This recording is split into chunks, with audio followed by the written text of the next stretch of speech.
আসসালামু আলাইকুম এভরিওয়ান, কেমন আছেন সবাই? ইনশাআল্লাহ আশা করি ভালো আছেন। আমিও আলহামদুলিল্লাহ ভালো। তো খুবই শর্টকাটলি কয়েকটা প্রশ্নের উত্তর দেওয়ার জন্য একটু চেষ্টা করব। ঠিক আছে? ফার্স্ট অফ অল কি আগে ছিল এখন নাই? ঠিক এক্সাক্টলি এটার যদি আপনি আরবি বলতে চান বা বোঝাইতে চান তাহলে এরকম ভাবে বলতে হবে যে আউয়াল কানু লাকিন আল-হিন মাফি। লাকিন শব্দটা আমি উচ্চারণ করছি বা আমি এড করছি যাতে করে শব্দটা একটু শুনতে ভালো লাগে। আগে ছিল কিন্তু এখন নেই। আউয়াল কানু লাকিন আল-হিন মাফি। ঠিক আছে? তারপর যদি বলতে চান যে এখান থেকে শেষ পর্যন্ত।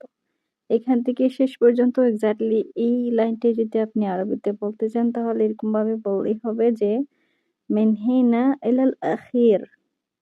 মিন হিনা ইলাল আখির। ঠিক আছে? এবং আপনি যদি বলতে চান যে আ ডেট শেষ অর্থাৎ এক্সপায়ার্ড হয়ে গেছে এরকম অনেক সময় বলি না? বলার দরকার পড়ে কিন্তু। এক্সাক্টলি আপনি যদি এটাই বোঝাইতে চান যে এক্সপায়ার্ড হয়ে গেছে তাহলে ইন আরবিক আপনি এভাবে বলতে পারেন যে খাল্লাসাত মুদ্দাতহা।